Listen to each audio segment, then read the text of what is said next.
Drama की starting में fan linen college के बाहर अकेली होती है और ऐसा लग रहा होता है कि वो काफ़ी ज़्यादा कंफ्यूज्ड है। वो कह रही होती है कि मैंने आखिर इतने पतले कपड़े क्यों पहने हैं और मुझे बहुत ज़्यादा ठंड भी लग रही है और यहाँ पर स्नोफॉल भी हो रही है। तो मैं यहाँ पर अपना घर कहाँ पर ढूंढूंगी। तभी वहाँ पर कोई आता है और फैन लिलिन को एक जैकेट पहनाता है और कहता है, क्या तुम पागल हो? इतनी ठंड में बाहर अकेली खड़ी हो और वो भी इतने पतले स्वेटर पहनकर। तुम्हें पता है ना बाहर स्नोफॉल हो रही है, तो फिर तुम ऐसे बाहर क्यों निकली भला? अब फैन लिलिन उससे कुछ पूछ पाती उससे पहले वो कहता है कि क्लास का टाइम हो रहा है और हमें चलना चाहिए। ये बोलकर वो फैन लिलिन को अपने साथ ले आता है। अब नेक्स्ट सीन हमें क्लासरूम का दिखाया जाता है, जहाँ पर सब लोग आपस में बातें कर रहे होते हैं, एक दूसरे से सब कुछ शेयर कर रहे होते हैं। और एक तरफ फैन लिलिन होती है जो बीच में बैठी होती है और उसे कुछ भी समझ नहीं आ रहा होता। वो ये सोच रही होती है कि इस क्लास में इतने सारे स्टूडेंट्स क्यों हैं और मैं इन सब में से किसी को भी क्यों नहीं जानती। क्या मैं इस क्लास से नहीं हूँ? अगर इस क्लास से नहीं तो फिर कौन से क्लास से हूँ? मुझे कुछ भी याद क्यों नहीं आ रहा? ये कहकर वो अपना सर पकड़ के बैठ जाती है और काफ़ी ज़्यादा कंफ्यूज्ड हो जाती है। जिसके बाद उसे फ्लैशबैक में सब कुछ याद आने लगते हैं और अचानक से 1995 का इमेज उसके सामने आ जाता है और उससे पहले हमें दिखाया जाता है कि फैन लिलिन 1995 में आखिर पहुंची कैसे।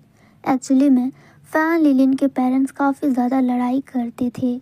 उसकी मॉम उसके डैड को बता रहे थे कि तुमने दोबारा चीट किया मुझसे, आखिर तुम्हारी इतनी हिम्मत कैसे हुई? काश मैं तुमसे कभी शादी करती ही ना। जिस पे उसके डैड कहते हैं कि काश तुम जो कह रही हो वो सच होता। मैं खुद तुमसे शादी करके फंस गया हूँ, मेरे ऊपर बहुत सारी रिस्पॉन्सिबिलिटीज़ है। तुम्हारे साथ साथ मुझे फैन लिलिन को भी संभालना पड़ता है, उसकी पढ़ाई की भी फीस मुझे देनी पड़ती है। और इधर फैन लिलिन वो सब बातें सुन रही थी। फैन लिलिन को भी गुस्सा आ रहा था और उसे सबसे ज़्यादा गुस्सा अपने डैड पर आ रहा था। जिसके बाद वो चिल्ला कर कहती है कि बस बहुत हुआ, आप लोग इस तरह से लड़ना बंद करो। आप लोगों की वजह से मुझे सफ़र करना पड़ता है, काश मैं इस घर पे पैदा ही ना हुई होती। जिसके बाद वो अपना सारा सामान पैक करती है और वहाँ से जाने की कोशिश करती है। वो कह देती है कि मुझे आप लोगों के साथ नहीं रहना, अगर मैं आप लोगों के साथ रहूँगी तो मैं पागल हो जाऊँगी। इसके बाद वो वहाँ से जाने लगती है तो उसके पेरेंट्स उसे रोकते हैं और तभी 2024 न्यू ईयर भी आने वाला था। जिसके बाद फैन लिलिन के डैड उसे रोकने के लिए आते हैं, लेकिन फैन लिलिन कह देती है कि यहाँ पर सबसे ज़्यादा लड़ाई सिर्फ आपकी वजह से ही होती है, काश इस फैमिली में आप होते ही ना। जिसके बाद फैन लिलिन को फ्लैशबैक हिट होता है और वो 2024 से डायरेक्ट 1995 में आ जाती है, जब उसके मॉम एंड डैड कॉलेज जाया करते थे। तभी क्लास में एक लेडी एंटर करती है जिसका नाम मेंग फेई है। उसके आते ही सब लोग उसके आगे पीछे आने लगते हैं और उसकी काफ़ी ज़्यादा केयर करने लगते हैं, यानी कि वो क्लास की सबसे पॉपुलर गर्ल में से एक है। वो काफ़ी ज़्यादा प्यारी भी लग रही होती है। तभी क्लास में हम लोग उसी स्टूडेंट को देखते हैं जिसने फैन लिलिन की हेल्प की थी। वो उसकी तरफ देखता है और फैन लिलिन मेंग फेई की तरफ देखती है और यहाँ पर उसे पता चलता है कि मेंग फेई कोई और नहीं बल्कि उसी की मॉम है। फैन लिलिन अपनी मॉम को देखकर स्माइल करती है, जिसके बाद उसे पता चल जाता है कि वो अपने मॉम एंड डैड के ज़माने में पहुँच गई है। फिर वो फ्लैशबैक में एक सीन याद करती है जहाँ पर फैन लिलिन काफ़ी ज़्यादा छोटी थी और उसकी मॉम यंग थी। जब उसकी मॉम काफ़ी ज़्यादा गुस्से में थी तो वो कुछ फ़ोटोज़ को जला रही थी और काफ़ी ज़्यादा रो रही थी। और यहाँ पर पता चलता है कि फैन लिलिन के डैड ने उसकी मॉम पर पहली बार चीट किया था, जिसके कारण वो रो रही थी। छोटी फैन लिलिन आगे बढ़ती है और उन फोटोज़ को देखती है जहाँ पर वो अपनी यंग मॉम को देखती है और वो उस फोटो में बिल्कुल वैसी लग रही होती है जैसे अभी कॉलेज के टाइम पर लग रही है। जिसके बाद हमें क्लास का सीन दिखाया जाता है। फैन लिलिन अचानक से खड़ी हो जाती है और कहने लगती है कि क्या इस क्लासरूम में किसी का नाम फैन बेई है? क्या कोई उसे जानता है? क्या वो जिंदा है? ये बोल बोल कर वो पूरे क्लासरूम में चिल्लाने लगती है और ये सभी कोई सुन रहा होता है, खास करके फैन लिलिन की मॉम। फैन लिलिन अपने डैड का नाम लेते हुए अपनी मॉम की तरफ देखती है, जहाँ पर उसकी मॉम भी बस फैन लिलिन को ही देखी जा रही होती है। अब यहाँ पर फैन लिलिन यही सोच रही होती है कि बस वो किसी तरह से अपने डैड को ढूंढ लेगी, जिसके बाद वो अपने मॉम को उससे मिलने नहीं देंगी, जिससे फैन लिलिन पैदा ही नहीं होगी। अब हमें नेक्स्ट सीन दिखाया जाता है जहाँ पर फैन लिलिन पूरे कॉलेज में घूम रही होती है और सभी लड़कों से पूछ रही होती है कि क्या उसका नाम फैन बेई है, जिस पर सभी कोई मना कर देते हैं। और यहाँ क्लासरूम में बैठा ल्यूसी ये सब बातें सुनकर हंस रहा होता है। तभी क्लास का एक लड़का फैन लिलिन के पास आता है और उसे कहता है कि क्या तुम किसी को ढूंढ रही हो, तुम जरा खुद को देखो, तुम्हारा चेहरा कितना ज़्यादा ड्राई हो चुका है, इतनी सर्दी में बाहर अकेले घूम रही हो, तुम्हें हेल्प की ज़रूरत है, क्या मैं तुम्हारी हेल्प कर सकता हूँ। वो लड़का फैन लिलिन से फ्लर्ट करने की कोशिश कर रहा होता है और ये बात इधर ल्यूसी को पता होती है, जिसके बाद वो अपने बेंच से उठ जाता है और उधर जाने लगता है। ल्यूसी यहाँ से उस लड़की की बातें सुन रहा होता है जो कह रहा होता है कि तुम बहुत ज़्यादा अकेली हो और तुम्हें किसी पार्टनर की ज़रूरत है तो मैं तुम्हारी हेल्प कर सकता हूँ। और ये सब बातें सुनकर यहाँ फैन लिलिन को काफ़ी ज़्यादा अनकंफर्टेबल फील हो रहा होता है। वो लड़का फैन लिलिन के पास आने की कोशिश करता है और फैन लिलिन उससे दूर जाने की कोशिश करती है। इतना ही नहीं बल्कि वो लड़का फैन लिलिन को छूने की भी कोशिश करता है, लेकिन फैन लिलिन उसका हाथ हटा देती है। तभी वहाँ पर ल्यूसी पहुँच जाता है। अब इससे पहले वो लड़का उसे कुछ और कह पाता, ल्यूसी जोर से फैन लिलिन का नाम लेकर उसे पुकारता है, जितने में वो लड़का सब कुछ भूल जाता है कि वो यहाँ पर क्या करने आया था और किसके लिए आया था। जिसके बाद वो लड़का खुद से सवाल करता है कि मैं यहाँ पर क्या कर रहा हूँ इस लड़की के पास, क्या मैं इसको जानता हूँ। ये बोलकर वो वहाँ से जाने लगता है और कहता है कि कहीं मेरी याददाश्त तो नहीं खो गई है, आजकल मुझे कुछ भी याद नहीं रहता। ये बोलकर वो वहाँ से जाने लगता है और पीछे इधर ल्यूसी होता है। उसके जाने के बाद फैन लिलिन सोच रही होती है क्या यहाँ पर सभी लोग ऐसे हैं या फिर मुझे ऐसा लग रहा है, क्योंकि जब से मैं यहाँ पर आई हूँ बहुत अजीब लग रहा है। मुझे ऐसा लगता है कि इस ज़माने में भी मुझे कोई जानता है, लेकिन इस टाइम पर मुझे कौन ही जानेगा, मुझे कौन पहचानेगा, मैं तो फ्यूचर से आई हूँ। वो ये सब सोच ही रही होती है, तभी वहाँ पर ल्यूसी उसके पास आ जाता है और उससे कहता है कि तुम फिर से भूल गई, तुम्हें तो अपना रूम चाहिए था ना। जिसके बाद हमें नेक्स्ट सीन दिखाया जाता है जहाँ पर ल्यूसी फैन लिलिन को उसका रूम दिखाता है और कहता है कि तुम्ही ने मुझे कहा था कि तुम्हें एक रूम चाहिए रहने के लिए, क्योंकि तुम्हारे पास रहने के लिए जगह नहीं है, तो ये रहा तुम्हारा रूम और वो रहा तुम्हारा बैग। जिसके बाद फैन लिलिन ल्यूसी की तरफ देखती है और ये याद करने की कोशिश करती है कि उसने आखिर ल्यूसी को रूम के बारे में कब कहा था। ल्यूसी फैन लिलिन को देखता है और कहता है कि तुम मुझे इस तरह से क्यों घूर रही हो, क्या तुम्ही ने मुझे नहीं कहा था कि तुम्हें रहने के लिए एक रूम चाहिए, तो मैंने अपना प्रॉमिस पूरा किया। जिसके बाद ल्यूसी फैन लिलिन को उस रूम की की देता है और कहता है कि इसे संभाल के रखना, अगर इसे खो दिया तो मैं तुम्हारे लिए दूसरा की नहीं लाऊंगा। जो फैन लिलिन काफ़ी गौर से की को देखती है और सोचती है कि ये सही है, ये मेरे लिए एक एडवांटेज भी हो सकता है, क्योंकि मेरे पास फ़िलहाल रहने के लिए कोई जगह नहीं है, तो इस रूम में ही रह लेती हूँ। जिसके बाद वो की ले लेती है। फिर ल्यूसी कहता है कि तुम ज़रूर ये सोच रही होगी कि ये तो मेरा क्लासमेट है, फिर ये मेरी इतनी हेल्प क्यों कर रहा है, लेकिन तुम्हें इस चीज़ के लिए लकी फील करना चाहिए कि मैं तुम्हारा क्लासमेट हूँ और मेरे जैसे इतना अच्छा लड़का तुम्हें मिला है, वरना आजकल कोई भी इतना हेल्प करने के लिए तैयार नहीं होता। और तुमने क्लास में तो उस लड़के को देखा ही था जो तुमसे फ्लर्ट करने की कोशिश कर रहा था, अगर मैं नहीं होता तो पता नहीं वो क्या करता, क्या पता वो तुम्हें किसी सुनसान जगह पे ले जाता और तुम्हें नदी में फेंक देता। लेकिन तुम्हें डरने की बिल्कुल भी ज़रूरत नहीं है, क्योंकि मेरे रहते तुम्हें कोई भी कुछ नहीं कर सकता। और हमारे क्लास में ऐसे अजीबोगरीब स्टूडेंट आते जाते रहते हैं, और किसी भी चीज़ की ज़रूरत पड़े तो बस मुझे एक बार बोल देना, क्योंकि सभी की हेल्प करना यही मेरा काम है। जिसके बाद ल्यूसी वहाँ से चला जाता है। फिर फैन लिलिन अकेले बैठी होती है और अपने बैकपैक को देख रही होती है और कह रही होती है कि मुझे लकी फील करना चाहिए इस बात का कि मैंने अपने बैग में जितना भी सामान पैक किया था वो सब कुछ मेरे साथ आए हैं। जिसके बाद फैन लिलिन कहती है कि आज मैंने बहुत ही नई नई चीज़ों का एक्सपीरियंस किया और मैं काफ़ी ज़्यादा थक भी गई हूँ और मुझे भूख भी लगी है, लेकिन उससे पहले मैं अपना स्किन केयर करूँगी। इसके बाद वो HBN का स्किन केयर प्रोडक्ट यूज़ करती है और अब उसका स्किन थोड़ा बहुत अच्छा हो गया है, अब वो ग्लो कर रहा है। जिसके बाद फैन लिलिन को भूख लग रही होती है, तो उसके पास कुछ पैसे होते हैं जो वो फ्यूचर से अपने साथ लेकर आई है। अब वो उन पैसों को लेकर कैंटीन पर पहुंचती है। कैंटीन में जाने के बाद ही सब लोग फैन लिलिन को काफ़ी घूर घूर कर देख रहे होते हैं और उसके कपड़ों का मजाक उड़ा रहे होते हैं। सब लोग कह रहे होते हैं कि इस लड़की ने इतने ओवर साइज कपड़े क्यों पहने हैं। क्या ये किसी लड़के के कपड़े हैं? ये काफ़ी ज़्यादा अजीब है। आज से पहले यहाँ पर ऐसे कपड़े किसी ने नहीं पहने। ये बहुत ज़्यादा अजीब है। पर फैन लिलिन को उन सब की बातों से कोई भी फर्क नहीं पड़ता और वो आगे बढ़ जाती है। यहाँ अंदर आने के बाद वो देखती है कि काफ़ी लंबी लाइन लगी है। फैन लिलिन भी एक लाइन को ज्वाइन कर लेती है। वहाँ पर हम देखते हैं कि ल्यूसी ऑलरेडी पहुँच गया है, जिसके बाद लाइन पर एक लड़का जो सबसे आगे खड़ा होता है, उसके पास एक फ्री टिकट होती है, जिसकी वजह से वो फ्री में खाना ले सकता है।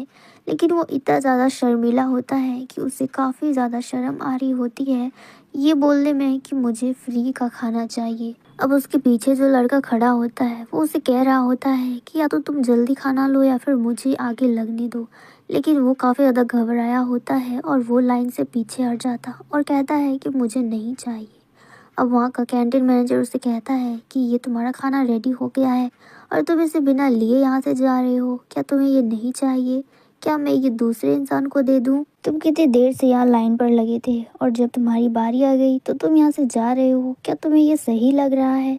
अब वो मैनेजर जिस तरह से बोल रहे होते हैं, बिल्कुल ऐसा लग रहा था कि फैन लिलिन के डैड बोल रहे हैं। और इधर फैन लिलिन लाइन में खड़ी होकर ये सब कुछ देख रही होती है। उससे भी पता चल जाता है कि फैन बे यानी कि उसके डैड वही मैनेजर हैं।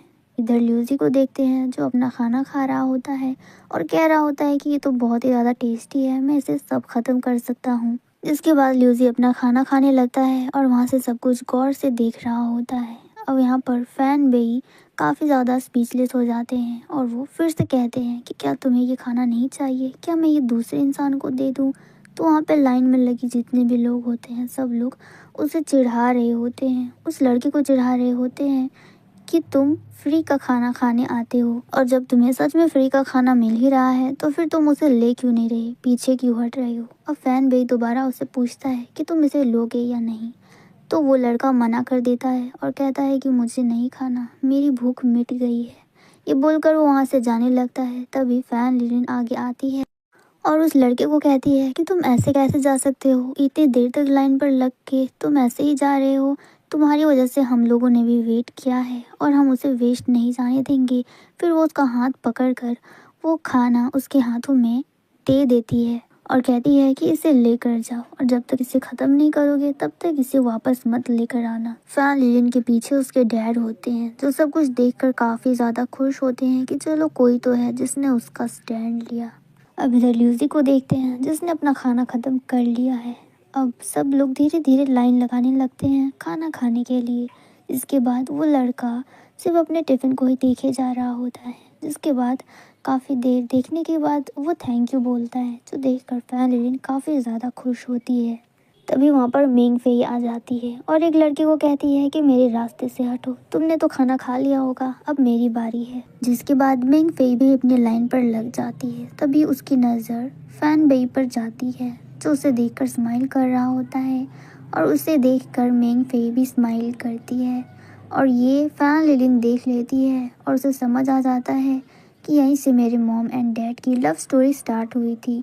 लेकिन मैं तो पास्ट में सिर्फ इन दोनों को अलग करने के लिए आई हूँ और मेरे रहते ऐसा कभी नहीं होगा। जिसके बाद मेंग फेई आगे बढ़ने वाली होती है। तभी वहाँ पर फैन लिलिन आ जाती है और कहती है कि फैन बेई मुझे तुमसे कुछ ज़रूरी बात करनी है। जो सुनकर फैन बेई को कुछ भी समझ नहीं आता और वो कहता है कि तुमने क्या कहा। और इधर दूसरी तरफ हम लोग ल्यूसी को देखते हैं जो वो सब कुछ सुनकर स्माइल कर रहा होता है। और इधर कैंटीन में जितने भी लोग होते हैं सब लोग गुस्सा कर रहे होते हैं कि जल्दी करो, हमें भी भूख लगी है, हमें भी खाना खाना है। और इस मोमेंट पे हमारा ये एपिसोड ख़त्म हो जाता है। ड्रामे की शुरुआत में फैन लिलिन स्केटिंग करते हुए अपने डैड को ढूंढ रही होती है। तभी उससे ल्यूसी दिख जाता है। जिसके बाद वो ये सोच रही होती है कि मैं जहाँ कहीं भी होती हूँ ये लड़का वहाँ पर आ जाता है, कहीं ये मेरा पीछा तो नहीं कर रहा। स्केटिंग करते करते अब फैन लिलिन रुक जाती है ल्यूसी से ये सवाल पूछने के लिए। फिर वो उससे कहती है कि तुम यहाँ पर क्या कर रहे हो, कहीं तुम मेरा पीछा तो नहीं कर रहे, क्योंकि मुझे कहीं भी जाना होता है तो तुम मुझसे पहले वहाँ पर पहुँच जाते हो और मुझे ये सब कुछ ठीक नहीं लग रहा। जिस पर ल्यूसी कहता है कि तुम्हें कोई गलत फहमी हो रही है, मैं यहाँ पर इसलिए आया हूँ क्योंकि यहाँ पे सभी क्लासमेट्स आने वाले हैं स्केटिंग की प्रैक्टिस करने के लिए और क्योंकि यहाँ पर सभी क्लासमेट को आना है इसलिए मैं यहाँ पर आया हूँ और शायद तुम भी उसी के लिए आई हो। जिसके बाद सभी क्लासमेट वहाँ पर पहुँच जाते हैं, जहाँ पर हम लोग फैन लिनलिन की मॉम को देखते हैं, मेंग फेई को। वो भी वहाँ पर स्केटिंग करने के लिए आई होती है। जिसके बाद वो कह रही होती है कि ये जगह ऐसा लग रहा है कि मैं पहली बार आई हूँ और स्केटिंग भी तो मैंने बहुत दिनों से नहीं की है, पता नहीं आज मैं स्केटिंग कर भी पाऊँगी या नहीं। इतने में मेंग फेई की नज़र फैन लिलिन पर जाती है। यहाँ पर फैन लिलिन तो बस अपनी मॉम को ही देखी जा रही होती है और अपने मन में सोच रही होती है कि ये मॉम है जो मेरे डैड को बहुत ही ज़्यादा प्यार करती है, लेकिन मेरे डैड वैसे नहीं है। अब वो फ्लैशबैक पर सब कुछ सोचने लगती है, जहाँ पर फैन लिलिन ने एक डिसीज़न लिया था कि वो इन लोगों के साथ नहीं रहेगी और उसे दोबारा पैदा नहीं होना है, क्योंकि यहाँ पर रोज़ रोज़ एक ही तमाशा होता है जो फैन लिलिन को बिल्कुल पसंद नहीं। हमेशा उसकी मॉम और डैड लड़ाई करते रहते हैं और फैन लिलिन को ऐसा लगता है कि अगर उसकी मॉम और डैड की कभी शादी ही नहीं होती, जिसकी वजह से वो पैदा ना होती, तो आज उसे ये सब कुछ दिन ना देखना पड़ता। और इसलिए उसने न्यू ईयर पर ये विश मांगी थी कि उससे पास्ट में जाना है और सब कुछ चेंज करना है, और गॉड ने उसकी ये विश पूरी भी कर दी। और अब पास्ट में आने के बाद फैन लिलिन को लग रहा है कि वो सब कुछ सच में चेंज कर सकती है। वो अपने मॉम एंड डैड को कभी मिलने ही नहीं देगी, जिससे उन लोगों की शादी होगी और फैन लिलिन कभी पैदा होगी। इसलिए उसका यही मकसद है कि वो अपने मॉम को अपने डैड से दूर रखा करेंगी और उसकी मॉम को किसी दूसरे लड़के से प्यार हो जाएगा और वो लोग शादी करेंगे। अब प्रेजेंट का सीन देखते हैं, जहाँ पर फैन लिलिन अपनी मॉम को देखी जा रही होती है और ये कह रही होती है कि इन्होंने ये किस तरह का भला मेकअप किया है, इन्हें तो मेकअप करना भी नहीं आता है। और यहाँ पर हम लोग ल्यूजी को देखते हैं जो फैन लिलिन की वो रिएक्शन देख रहा होता है और ऐसा लग रहा था कि ल्यूजी को सब कुछ पता है। एनीवेज मेंग फेई आगे बढ़ती है और सबको स्केटिंग करते हुए देखती है, जहाँ पर अब वो ये सोचने लगती है कि क्या वो स्केटिंग कर पाएगी, क्योंकि बहुत दिनों से उसने स्केटिंग भी ट्राई नहीं किया है। अब इतने में उसके पास फैन लिलिन पहुँच जाती है। अब अपनी मॉम को वो गौर से देखने लगती है और कहने लगती है कि ये इन्होंने किस तरह का मेकअप किया है, मैंने भी तो मेकअप किया है लेकिन ऐसा तो बिल्कुल नहीं लग रहा है। ज़रा देखो इनका मेकअप, चेहरा इतना येलो हो गया है, आंखें इतनी ग्रीन हो गई है, क्या इन्होंने ठीक से ब्लेंड नहीं किया है। अब वो उसे छू कर देखती है, जिस पर उसकी मॉम कहती है कि ये तुम क्या कर रही हो, तुम मेरा चेहरा क्यों छू रही हो, फैन लिलिन कहीं तुम पागल तो नहीं हो। जिस पर फैन लिलिन कहती है कि तुम्हारे चेहरे पर कुछ लगा था, मैं उसे ही साफ कर रही थी। जिस पर मेंग फेई कहती है कि मैं तो अपना चेहरा बहुत अच्छे से साफ करके आई हूँ, तो फिर भला क्या गंदगी हो सकती है। फिर वो अपने फ्रेंड्स को बोलती है तो उसके फ्रेंड कहते हैं कि तुम्हारे चेहरे पर कोई भी गंदगी नहीं है, और सारे बॉयज़ ये कॉम्प्लीमेंट करने लगते हैं कि तुम तो बिना मेकअप के ही काफ़ी ज़्यादा खूबसूरत लगती हो, तुम्हें मेकअप करने की भी कोई ज़रूरत नहीं। जिसके बाद ल्यूजी के बारे में भी वो लोग कॉम्प्लीमेंट करते हैं कि ल्यूजी बहुत ही ज़्यादा हैंडसम है और सबसे ज़्यादा टॉल भी है पूरे बॉयज़ ग्रुप में। जो सब बातें सुनने के बाद फैन लिलिन को लगता है कि अगर ऐसी बात है तो मेरी मॉम के लिए ल्यूजी से अच्छा कोई दूसरा लड़का हो ही नहीं सकता। अब वो अपनी मॉम का हाथ सीधा ल्यूजी के हाथ में दे देती है, लेकिन वो दोनों ही एक दूसरे का हाथ नहीं पकड़ते और स्केटिंग करने के लिए चले जाते हैं, जहाँ पर मेंग फेई अपनी फ्रेंड के साथ स्केटिंग करती है और उन दोनों के पीछे फैन लिलिन होती है। तभी फैन लिलिन के सामने से ल्यूजी गुजरता है, जिसे देखकर उसे एक आइडिया आता है कि जब ल्यूजी इतना अच्छा खासा लड़का है तो फिर अपने डैड की जगह मैं कुछ ऐसा करती हूँ कि मॉम को ल्यूजी से प्यार हो जाए। जिसके बाद फैन लिलिन अपने दिमाग में आइडियाज़ बना रही होती है कि वो क्या करे कि उन दोनों की क्लोजनेस बढ़े। फिर उसे आइडिया आता है कि वो अपनी मॉम को पुश कर देगी, जिसकी वजह से वो ल्यूजी के ऊपर गिर जाएगी और उन दोनों की क्लोजनेस थोड़ी सी बढ़ेगी।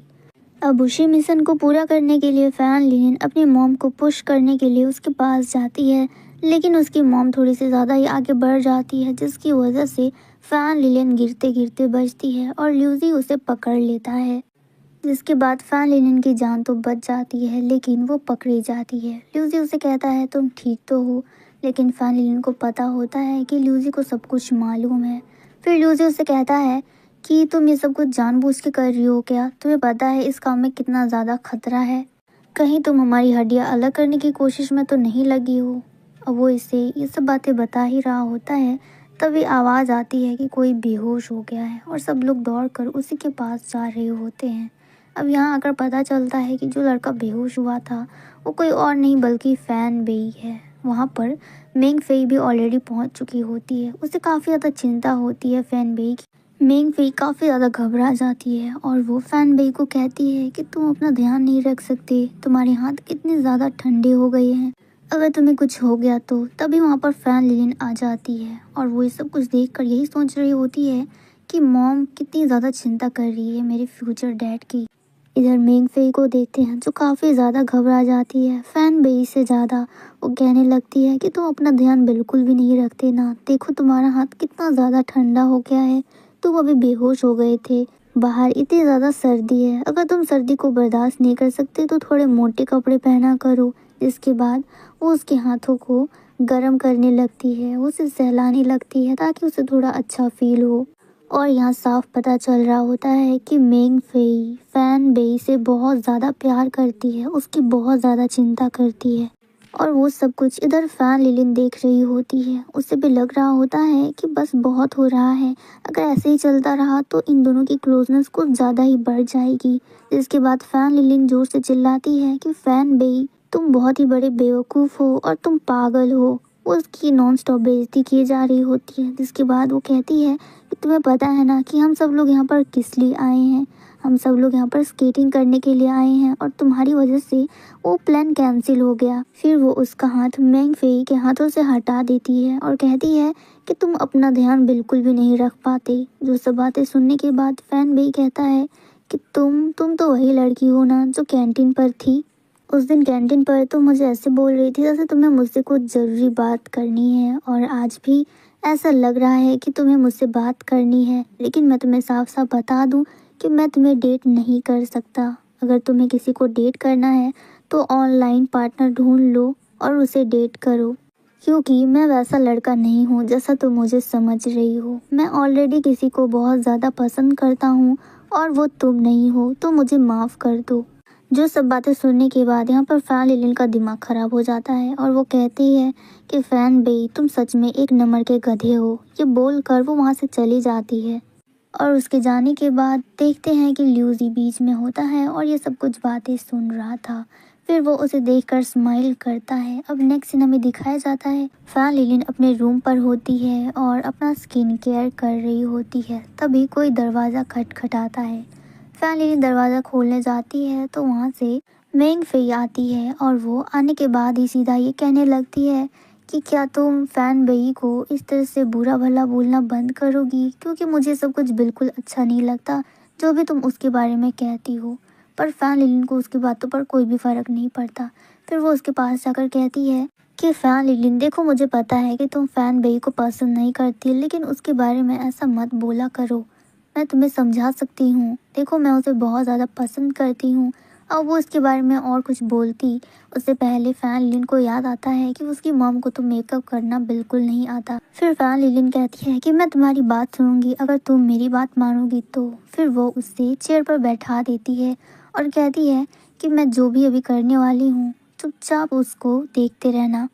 फिर वो मेंग फेई के चेहरे पर फेस मास्क लगाती है और कहती है कि मैं जब से आई हूँ मेरा ध्यान एक ही चीज़ पर है और वो है तुम्हारा मेकअप। तुम्हें मेकअप करना बिल्कुल नहीं आता और उसके साथ साथ तुम भी अपने चेहरे का बिल्कुल ध्यान नहीं रखती। तो मैं चाहती हूँ कि इस HBN का प्रोडक्ट यूज़ करो, ये बहुत ही ज़्यादा अच्छा है, खास करके स्किन के लिए। ये चेहरे को बिल्कुल चमका देता है आईने की तरह। अगर तुम चाहो तो मैं तुम्हें ये सब कुछ दे सकती हूँ, वो भी फ्री में, लेकिन तुम्हें ये सब कुछ रेगुलरली यूज़ करना पड़ेगा, क्योंकि मैं चाहती हूँ कि तुम्हारा चेहरा थोड़ा सा अच्छा दिखे, बिल्कुल मेरी तरह। जिसके बाद फैन लिलिन HBN का एक डब्बा लेती है और वो मेंग फेई को देने लगती है। लेकिन मेंग फेई को ये सब कुछ काफ़ी ज़्यादा अजीब लगता है और वो अपने चेहरे से फेस मास्क हटा देती है और वहाँ से जाने की कोशिश करती है और कहती है कि मुझे नहीं पता तुम ये सब कुछ क्या कर रही हो और क्यों कर रही हो, लेकिन मुझे यहाँ से जाना है क्योंकि मुझे ये सब कुछ काफ़ी ज़्यादा अजीब लग रहा है। अब वो उसका हैम्पर ठुकरा के जाने लगती है तो फैन लिलिन सैड हो जाती है और कहती है कि इसका मतलब तुम ये HBN का हैम्पर नहीं लोगी। चलो कोई बात नहीं, लेकिन तुम्हें पता है तुम बिल्कुल उस फैन बेई की तरह हो और क्या तुम उसे पसंद नहीं करती? सच सच बताना, क्योंकि देखकर ऐसा लगता है कि तुम उससे बहुत ज़्यादा प्यार करती हो। जिस तरह से तुम उसकी केयर कर रही थी, वहाँ पर और कोई दूसरी लड़की नहीं करती। जो सुनकर मिंग फेई कहती है कि तुम्हें कोई गलतफहमी हो रही है, मैं फैन बेई को पसंद नहीं करती। जो सुनकर फैन लिलिन कहती है कि ये झूठ बोलने का नाटक किसी और के सामने करना, मेरे सामने नहीं। और क्या तुम्हें नहीं लगता कि फैन बेई से अच्छा कोई दूसरा लड़का हमारी क्लास में है, क्योंकि वो तो सिर्फ खाना बेचता है और उतना हैंडसम भी नहीं दिखता है। तुम्हें क्लास के दूसरे लड़कों के बारे में सोचना चाहिए, जैसे कि ल्यूजी, वो बहुत ही ज़्यादा हैंडसम है और एक कैपेबल स्टूडेंट भी है और वो बहुत ज़्यादा हैंडसम भी है। तुम इसके बारे में सोच सकती हो। लेकिन मिंग फेई को इन सब बातों पर कोई भी इंटरेस्ट नहीं होता और वो कहती है कि देखो, मुझे तुमसे एक बात करनी है, तुम प्लीज़ ये सब नॉनसेंस बातें मत किया करो। मुझे ये सब काफ़ी ज़्यादा अजीब लग रहा है और तुम्हें फैन बेस से कोई भी प्रॉब्लम नहीं होनी चाहिए, क्योंकि वो तो तुम्हारा कोई रिश्तेदार भी नहीं लगता। ये बोलकर वो वहाँ से जाने लगती है। इसके बाद फैन लिलिन कहती है कि अच्छा, अगर ऐसी बात है तो फिर मैं ऐसे नॉनसेंस बातें करती हूँ हर जगह पर। अगर तुम्हें वो लड़का इतना ही ज़्यादा पसंद है तो इसमें कोई भी कुछ नहीं कर सकता।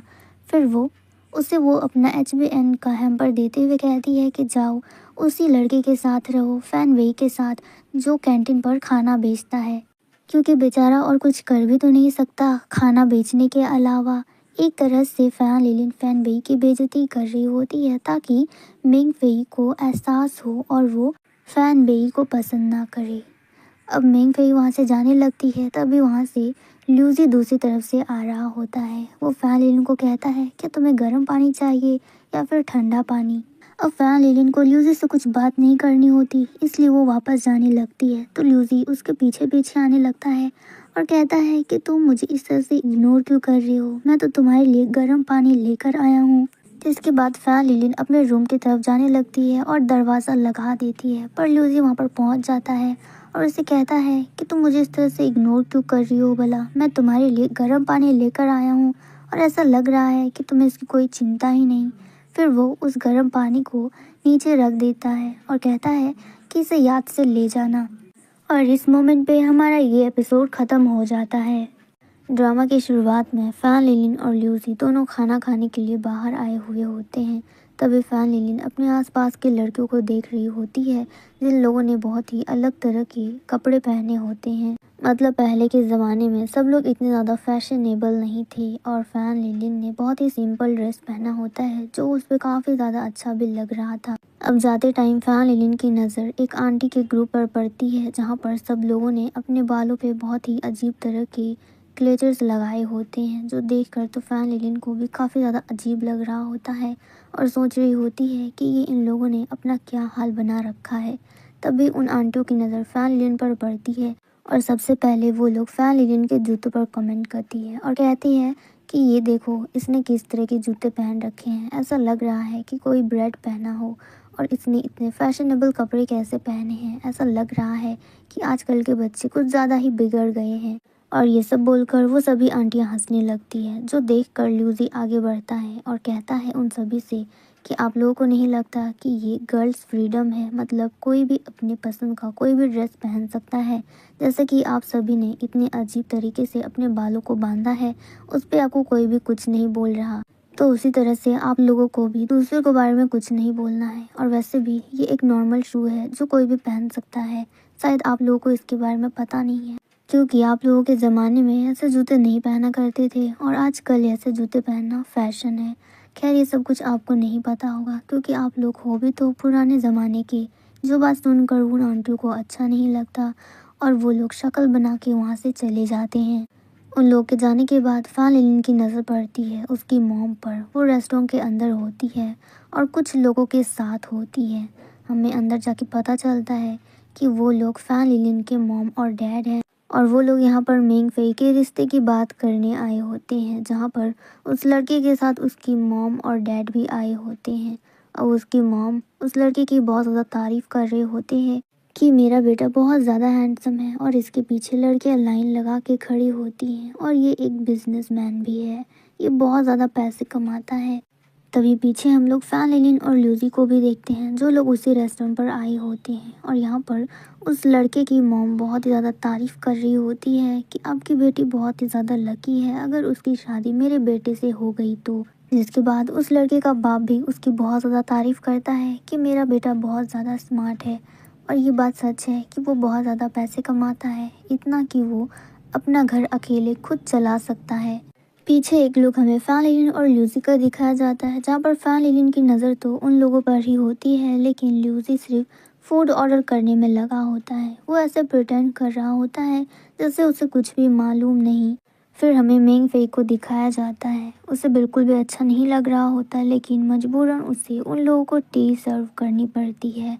जिसके बाद वो लड़का मेंग फेई से कहता है कि तुम्हारा चेहरा इतना ज़्यादा ड्राई और रफ क्यों है, क्या तुम ज़रा सा भी अपना स्किन केयर नहीं करती, और तुम्हें देखकर ऐसा लग रहा है जैसे तुमने बहुत दिनों से अपना चेहरा भी नहीं धोया है। जो सब बातें सुनकर इधर फैन लिलिन को बहुत ज़ोरों से गुस्सा आ रहा होता है।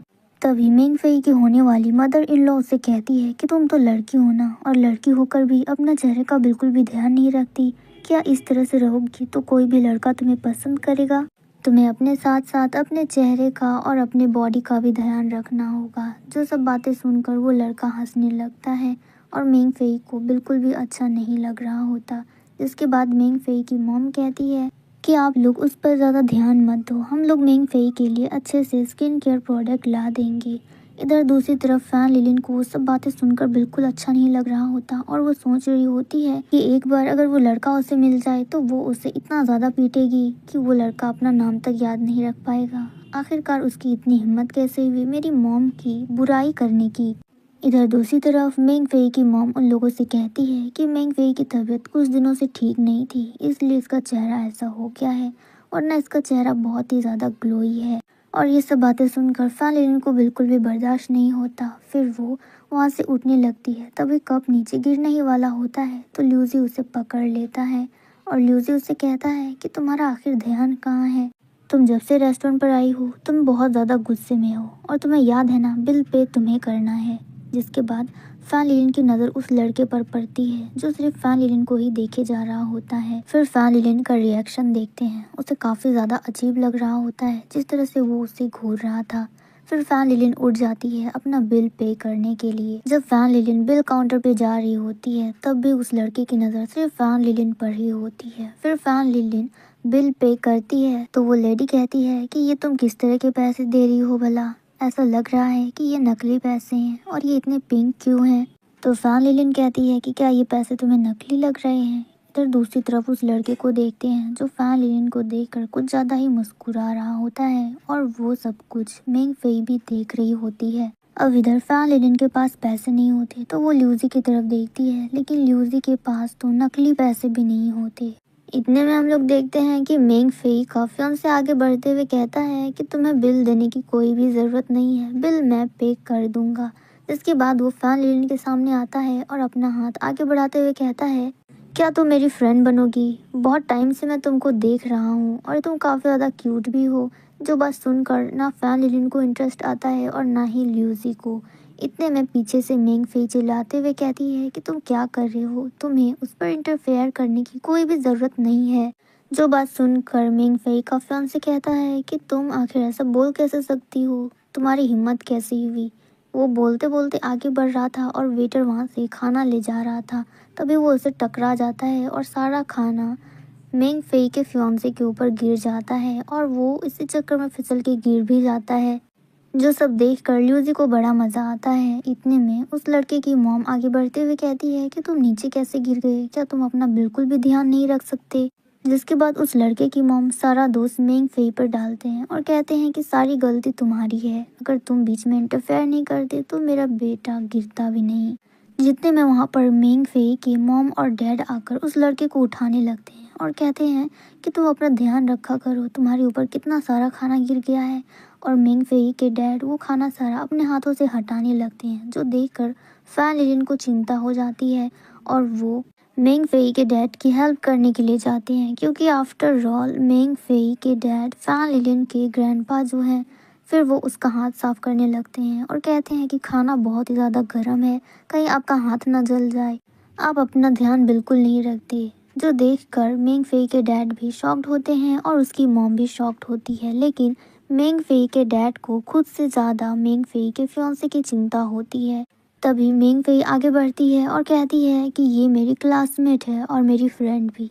इतने में ल्यूजी पीछे से चिल्लाकर कहता है कि मैं भी मिंग फेई का क्लासमेट हूँ।